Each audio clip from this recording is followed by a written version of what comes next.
பிரியமானவர்களே, இயேசு கிறிஸ்துவின் நாமத்தினால மீண்டுமாய் உங்களுக்கு வாழ்த்துக்கள்.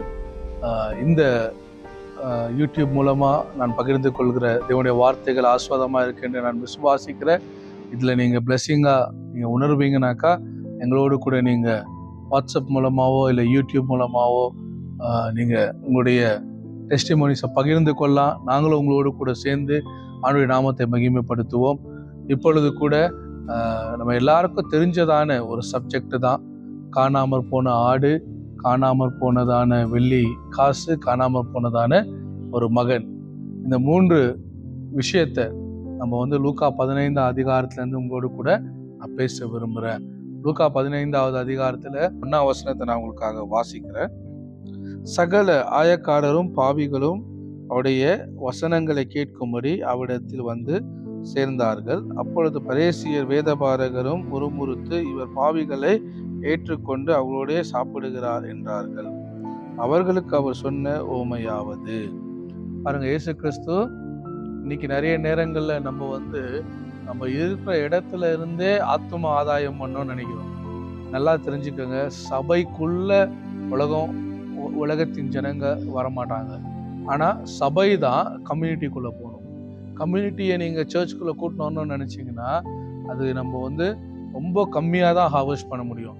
ஆனால் எப்போ சபை ஒரு கம்யூனிட்டிக்குள்ளே போதோ, இயேசு கிறிஸ்து தான் சபைக்கு மூளைக்கல். அவர் தான் சபையை கட்டுகிறவர். அவரே எங்கே போயிருக்கிறாரு? ஆயக்காரரும் பாவிகளுடைய வீட்டுக்கு போயிருக்கிறாரு.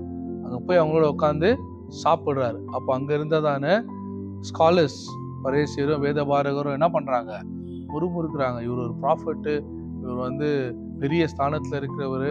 ஆனால் இவர் என்ன பண்ணுறாரு? பாவிகளோட ஆயக்காரோட உட்கார்ந்து சாப்பிட்றாருன்னு சொல்லி இந்த ஒரு செய்தியை இவங்க பேசுறத இயேசு கேட்டு அவங்களுக்கு அவர் எப்படி புரிய வைக்கிறார் பாருங்க.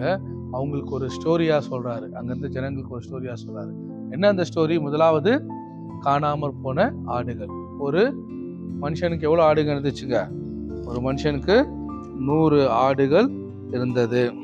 உங்களில் ஒரு மனுஷன் 100 ஆடுகளை உடையவனாயிருந்து அவைகளில் ஒன்று காணாமற் போனாலும் 99 ஆடுகளையும் வனாந்தரத்தில் விட்டு காணாமற் போன ஆட்டை கண்டு பிடிக்கும் அளவும் தேடி திரியானோ.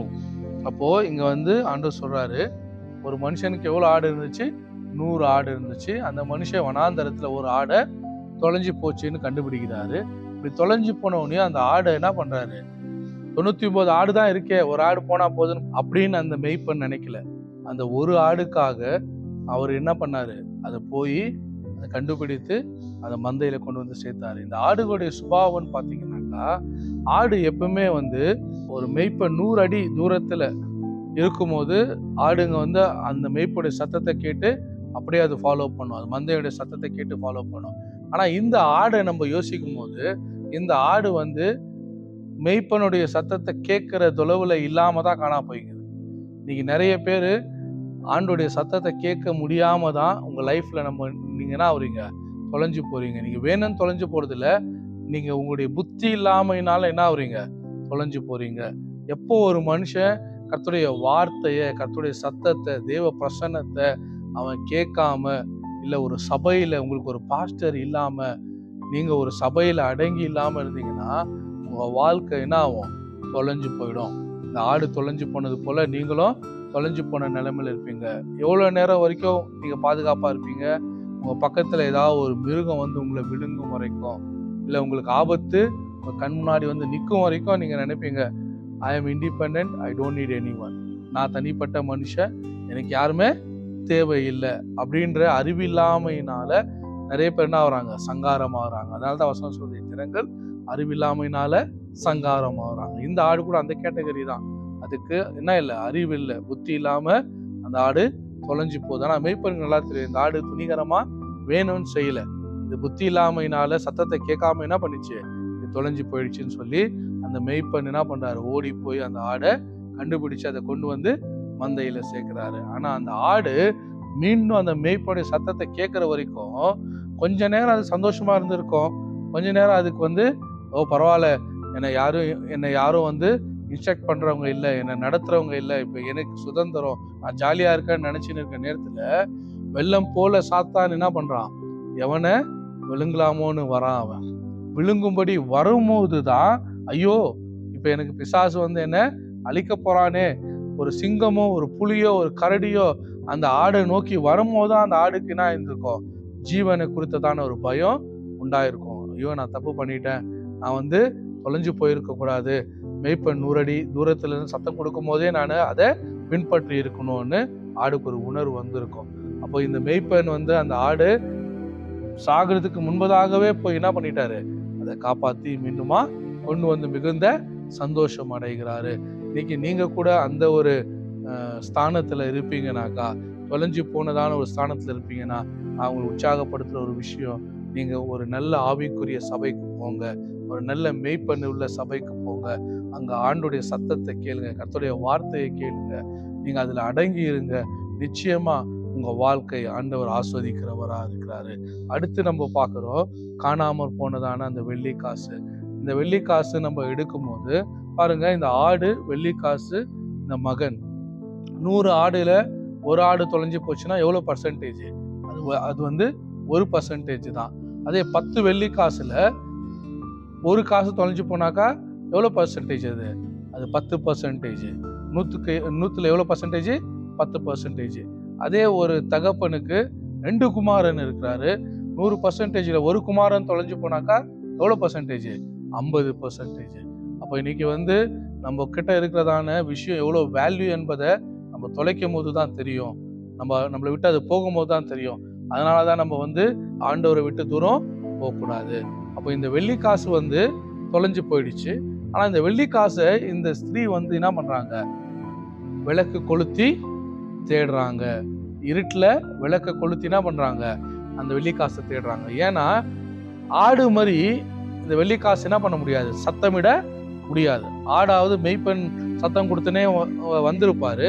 அந்த சத்தத்தை கேட்கும் போது ஒரு 100 அடி தூரத்துக்கு வந்த உடனே அந்த ஆடு என்ன பண்ணிருக்கோம், மீண்டும் பதிலுக்கு சத்தம் கொடுத்துருக்கோம். ஆனா இந்த வெள்ளி காசுனால என்ன பண்ண முடியாது, சத்தம் கொடுக்கவும் முடியாது, கத்தவும் முடியாது, அது எங்க விழுந்திருக்குன்னு சொல்லவும் முடியாது. ஆனா அதை யாரு கண்டுபிடிச்சது, தொலைச்சவங்க கண்டுபிடிச்சாங்க. முதல் தொலைஞ்சது ஆடே தொலைஞ்சு போச்சு, மெய்ப்பெண் தொலைக்கல. ஆனா 2வது தொலைச்சது யார் தொலைச்சது, இந்த இடத்துல இருந்த அந்த காசினுடைய அந்த ஸ்திரீ தான், அந்த பணத்தை வைத்திருந்த ஸ்திரீ தான் அதை தொலைச்சாங்க. இன்னைக்கு நிறைய பேர் கூட சத்தியத்தை அறியாம, சத்தியத்தை தெரிஞ்சுக்காம, இன்னைக்கு சபையில சொல்லப்படுறதான நிறைய காரியங்கள்னால, அவங்க பார்க்கறதான நிறைய விஷயங்கள்னால என்ன ஆயிருக்காங்க, அவங்க சபையில ஏதோ ஒரு மூலையில தொலைந்து போனவங்களா இருக்கிறாங்க. அவங்க உள்ள இருந்தும் அவங்க தொலைந்தவர்களா இருக்காங்க. காரணம் என்ன, அவங்களுடைய சத்தத்தை கேட்கறதுக்கு யாருமே இல்லை, அவங்களும் சத்தம் போட முடியல, அவங்களோட சத்தத்தை கேட்கறதுக்கும் யாருமே இல்லை. ஆனா இந்த ஸ்திரீ ஒரு காசு தானேன்னு சொல்லி வீட்டுல அந்த ஒரு காசை என்ன பண்ணாங்க, விளக்கு கொளுத்தி அதை போய் தேடினாங்க. இன்னைக்கு கூட நான் சொல்றேன், கர்த்தர் வந்து நீங்க எந்த நிலையில தொலைஞ்சிருந்தாலும், உங்களால உங்களுடைய பெயினை ஷேர் பண்ண முடியாம, உங்களுடைய இருதயத்தில் இருக்கிறதான மறைவை யாருக்கிட்டையும் உங்களால சொல்ல முடியாம, அழுக முடியாம, நீங்க வெளியே வர முடியாம நிலைமையில நீங்க இருந்தாலும், ஆண்டவர் உங்களுக்கான மெய்ப்பனை உங்களை சீர்படுத்தவும் ஸ்திரப்படுத்தவும், உங்களை தூக்கி உங்களை மீண்டும் உங்க ஸ்தானத்துல நிறுத்தவும் கர்த்தர் தம்முடைய வசனம் என்றதான வெளிச்சத்தை உங்க வாழ்க்கையில அனுப்புகிறவரா இருக்கிறாரு. இந்த வசனம் நீங்க விழுந்து போனதான இருளின் ஸ்தலத்திலிருந்து உங்களை மீண்டுமா அது புதுப்பிக்கிறதா இருக்கிறது, உங்க வாழ்க்கையை கட்டி எழுப்புகிறதா இருக்கிறது. அதனால வசனத்துக்கு செவி கொடுங்க. கர்த்தருடைய வசனம் என்றதான வெளிச்சம் நீங்க தொலைந்த இடத்துல இருந்து உங்களை மீண்டுமா உங்க வாழ்க்கைய அது பிளஸ் பண்ணுகிறதா இருக்கிறது. இன்றைக்கு கர்த்தர் நிச்சயமா உங்களுடைய இருதயத்தின் காயங்களை ஆற்றுவாராக. நீங்க தொலைந்த இடத்திலே அப்படியே இல்லாம மீண்டுமா உங்க ஸ்தானத்துல ஆண்டவர் உங்களை கொண்டு போய் நிறுத்துவாராக என்று சொல்லி நான் உங்க மேல கர்த்தருடைய வார்த்தையை பேசுகிறேன். 3வது நிலைமை நம்ம பார்க்கிறோம். 2 குமாரன், மூத்த குமார இளைய குமார. இந்த ஸ்டோரியில எல்லாருக்கும் தெரிஞ்ச விஷயம்தான். என்ன, இளையகுமாரன் போய் அப்பா கிட்ட என்ன சொல்றான், அப்பா எனக்கு ஆஸ்தியில பாகத்தை கொடுங்கன்னு சொல்றான். அப்பா வந்து நிறைய நேரத்துல கெட்ட குமாரன் கதை இதுன்னு சொல்லுவாங்க. ஆனா அதே இடத்துல இது ஒரு நல்ல தகப்பனுடைய கதையாகவும் இருக்கிறது. எப்படி ஒரு கெட்ட குமாரன் அங்க இருந்தாரோ அதே போல ஒரு நல்ல தகப்பனும் இருந்தாரு. இன்னைக்கு நம்ம நல்ல தகப்பனா இருக்கிறதுனால, ஒரு நல்ல மனுஷனா இருக்கிறதுனால நமக்குள்ள எல்லாமே வந்து இறக்கமுள்ளவர்களா நம்ம செய்கிறோம். எல்லாத்தையும் நம்ம என்ன பண்றோம், சீக்கிரம் இறங்குறோம், சீக்கிரம் மன்னிக்கிறோம், சீக்கிரம் நம்ம நம்ம உதவி செய்யறவங்களா இருக்கும். அது அது எல்லாமே நல்லதுதான். ஆனா சில இடத்துல நம்ம என்ன பண்ணோம், நம்ம ஸ்தானத்துல நம்ம இருக்க வேண்டியதா இருக்கிறது. இந்த கெட்ட குமாரன் வந்து அப்பா கிட்ட கேட்கறான். என்ன கேட்கறான்? ஆஸ்தியில பாதி கொடுங்கன்றான். அப்பா ஆஸ்தியில பாதி கொடுக்குறாரு. அவனுடைய நண்பர்கள் எல்லாம் சேர்த்து கொண்டு வெளி தேசத்துக்கு, நான் இந்த இப்ப இருக்க மாடர்ன் இதுல சொல்லணும்னாக்கா, வந்து அப்பா கிட்ட இருந்து எல்லா ஆஸ்தியை வாங்கிட்டு எங்க போறான்? தாய்லாண்டோ வேற எங்கேயோ ஒரு நாட்டுக்கு போய் என்ன வரான், தங்கிட்ட இருந்த எல்லா பணத்தையும் செலவழிக்கிறான். எல்லா பணமும் எல்லா நண்பர்களும் அவனை விட்டு போறாங்க. போயிட்டு அவன் என்ன பண்றான், சாப்பிடுறதுக்கு கூட சாப்பாடு இல்லாம ஒரு பன்னி வைக்கிற இடத்துல போய் வேலை செய்யறான். அந்த இடத்துல பன்னிக்கு சாப்பாடு வைக்கிறாங்க. அப்ப பசி உண்டாகும் போது அப்ப அவன் யோசிக்கிறான், எங்க தகப்பன் வீட்டுல வேலைக்காரங்களுக்கு கூட சாப்பாடு ரொம்ப நல்லா இருக்குமேன்னு சொல்லி. அப்ப இந்த குமாரன் வந்து தொலைஞ்சு போன அந்த ஆடு மாதிரி புத்தி இல்லாத குமாரன் கிடையாது. இவன் ரொம்ப அறிவாளி, ரொம்ப புத்திசாலி. ஏன்னா இவனுக்கு அப்பா கிட்ட சண்டை போட்டு அவனுடைய பாதி சொத்தை வாங்க தெரியுது. அதே போல அந்த சொத்தை எப்படி செலவழிக்கணும், தாய்லாந்துக்கு போற அளவுக்கு அவனுக்கு தைரியமும் இருக்கு. நண்பர்களை கூட்டுன்னு தாய்லாந்துக்கு போய் எல்லா பணத்தையும் செலவழிக்கணும், வெளிநாட்டுக்கு போய் எல்லா பணத்தையும் செலவழிக்கவும், தன்கிட்ட எல்லா ஆஸ்தியும் விபச்சாரத்தினாலும் குடியினாலும் உலக ஆசையினாலும் இழக்கவும் அவனுக்கு என்ன இருக்கு, புத்தி இருக்கு. அப்போ இன்னைக்கு துணிகரமா பாவம் செய்யறவன், புத்தி இருந்து கர்த்தருக்கு பயப்படாம, அறிவு இருந்து கர்த்தருக்கு கீழ்ப்படியாம துணிகரத்துல வாழ்றவனுக்கு நீங்க போய் அன்பை காட்டினீங்கன்னா அந்த அன்பை அவனை என்ன பண்ணாது, கண்டிப்பா குணப்படுத்தாது. யோசிச்சு பாருங்க. நான் இந்த ஸ்டோரியை படிக்கும் போது ஒரு ஊழியக்காரர் எப்படியா சொன்னாரு, இது இன்னொருத்தருடைய செய்தி தான், நான் கேட்டு எனக்கு இது ஆஸ்வாதமா இருந்ததுனால உங்களோட கூட நான் பகிர்ந்து கொள்றேன். அவர் சொல்லும்போது சொன்னாரு, தகப்பன் தன்னுடைய ஸ்தானத்தை விட்டு என்ன பண்ணல, இறங்கி வரல. அவர் நினைச்சிருந்தா தகப்பன் வீட்டுல எவ்வளவு வேலைக்காரங்க இருந்தாங்க. அந்த வேலைக்காரங்களை அவர் என்ன பண்ணிருக்கலாம், உடனே அந்த வெளி தேசத்துக்கு அமிச்சு 2 சுமோவை அந்த ஊருக்கு அமிச்சு என்ன பண்ணிருக்கலாம், மகனை தூக்கி போட்டுன்னு வந்திருக்கலாம். இல்ல ஃபிளைட் பிடிச்சி போய் அந்த ஊர்ல இருந்து அவங்கள கூப்பிட்டு வந்திருக்கலாம். ஆனா அப்படி என்ன பண்ணல, தகப்பன்னு செய்யல. ஏன்னா அந்த மகனை கண்டுபிடிக்கிறதுக்காக ஒரு 10 பேர் அனுப்பி அவங்க வந்து வெளிநாட்டுக்கு போய் அவனை திருப்பியும் கூப்பிட்டு வந்தாலும், வந்த உடனே வந்த ஒரு வாரத்திலே அந்த மகன் என்ன பண்ணுவான், திருப்பியும் அப்பா கிட்ட சண்டை போட்டு இருக்கிற சொத்துல எனக்கு இன்னும் கொஞ்சம் பாகம் கொடுங்கன்னு தான் கேட்பான். அதனாலதான் தகப்பன் தன் ஸ்தானத்தை விட்டு என்ன பண்ணல, கீழே இறங்கல. ஆனா அவர் செஞ்ச ஒரு பெரிய விஷயம் என்ன, தொலைந்து போனதான மகனுக்காக அவர் ஜெபம் பண்ணாரு. ஒவ்வொரு நாளும் அந்த படியில அவரு மாடியில இருந்து பார்த்தாரு, எப்ப என் மகன் மனம் திரும்பி வருவான்னு. மனம் திரும்பாத வரைக்கும் பரலோகம் உங்களுக்கு கை கொடுக்கவே முடியாது. துணிகரமான பாவத்துல, துணிகரமான இடத்துல, துணிகரமான ஒரு விஷயத்துல நீங்க இருக்கிற வரைக்கும் உங்களுக்கு உதவி செய்யவே முடியாது. ஆனா எப்போ நீங்க அந்த கெட்ட குமாரன் போல நான் செஞ்சது தப்பு, என் தகப்பன் வீட்டுக்கு நான் திரும்பி போவேன் நீங்க சொல்றீங்களோ, அப்போ நம்முடைய நல்ல தகப்பன் உங்களுடைய குறைகளை அவர் என்ன பண்ண மாட்டாரு, சுட்டி காட்ட மாட்டாரு. நீங்க பாவின்னு உங்களை தள்ள மாட்டாரு, உங்களை குற்றப்படுத்த மாட்டாரு.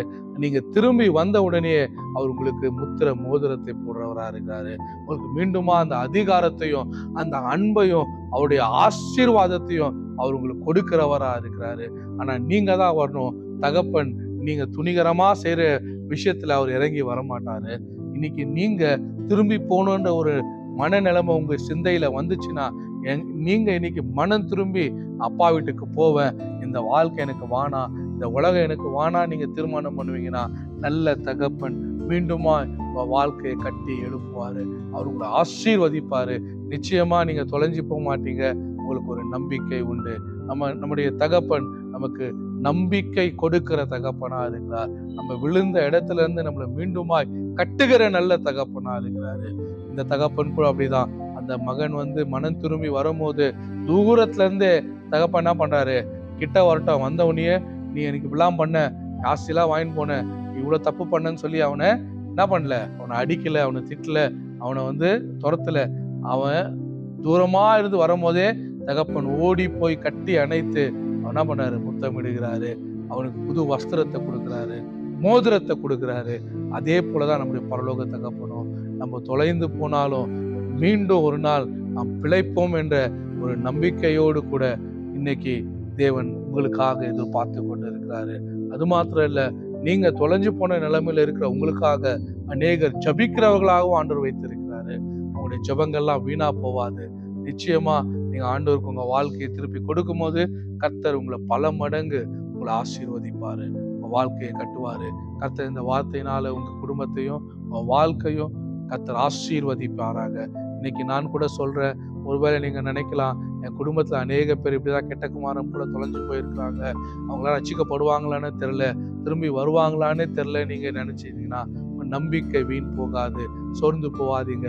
இயேசு கிறிஸ்து பேதுருவை பார்த்து சொல்லும்போது சொன்னாரு, பேதுருவே, நான் மரிக்க போகிறேன், நான் சிலுவையில மரிக்க போறதுக்கு முன்பதாக என்ன 3 தடவை நீ என்ன பண்ணுவ, மறுதளிப்பேன்னு சொன்னாரு. ஆனா பேதுரு சொன்னா, நான் மரிக்க கூடுமானாலும் உங்க கூட மரிப்பாண்டவரே, ஆனா உங்களை நான் என்ன பண்ண மாட்டேன், மறுதளிக்கவே மாட்டேன்னு சொன்னார். ஆனா ஏசு சொன்னாரு, உன் விசுவாசம் நீங்காதபடிக்கு, உன் விசுவாசம் தொலைந்து போகாதபடிக்கு உனக்காக நான் ஜெபம் பண்ணுவேன்னு சொல்லி. அதே போலதான் இயேசு கிறிஸ்துடைய ஜெபம் பேதுருவுடைய புத்தி தெளியும்படி அந்த ஜெபம் அவரை தொட்டது. அவர் என்ன பண்ணாரு, 3ஆவது தடவை சேவல் கூவும்போது அவர் ஆண்டவரை மறுதளித்ததை உணர்ந்து மனம் திரும்பி அழுதார் என்ற விதத்துல பார்க்கிறோம். இன்னைக்கு நீங்க நினைக்கலாம், உங்களுடைய ஜபங்கள் வீணா போகுதுன்னு, என் ஜபங்களுக்கு பதில் இல்லைன்னு. ஆனா கர்த்தர் உங்க ஜபங்களை தன்னுடைய துருத்தில வைத்திருக்கிறார். உங்களுடைய கண்ணீரை அவருடைய துருத்தில அவருடைய கணக்குல வைத்திருக்கிறாரு. அது ஒரு நாளும் வீண் போகாது. நிச்சயமா அந்த கண்ணீருக்கு தேவன் பதில் அளிக்கிறவரா இருக்கிறாரு. இதை கேட்டுக்கொண்டிருக்கிற நீங்க யாருக்காக அது ஜெபம் பண்ணுவீங்கன்னா, விசுவாசத்துல அவங்க ரட்சிக்கப்படுவாங்கன்னு காத்திருப்பீங்கன்னா, அவங்க மீண்டும் மனம் திரும்பி வருவாங்க நீங்க எதிர்பார்க்குறீங்கன்னா, நிச்சயமா வருவாங்க. சோர்ந்து போகாதீங்க. கர்த்தர் அற்புதம் செய்வாரு, உங்க குடும்பத்தை ஆசீர்வதிப்பாரு. இந்த வார்த்தையை கேட்கிறவங்களை கர்த்தர் ஆசீர்வதிப்பாராக. இயேசு கிறிஸ்துவின் நாமத்தினால நாங்கள் ஆசீர்வதிக்கிறோம். ஆமென்.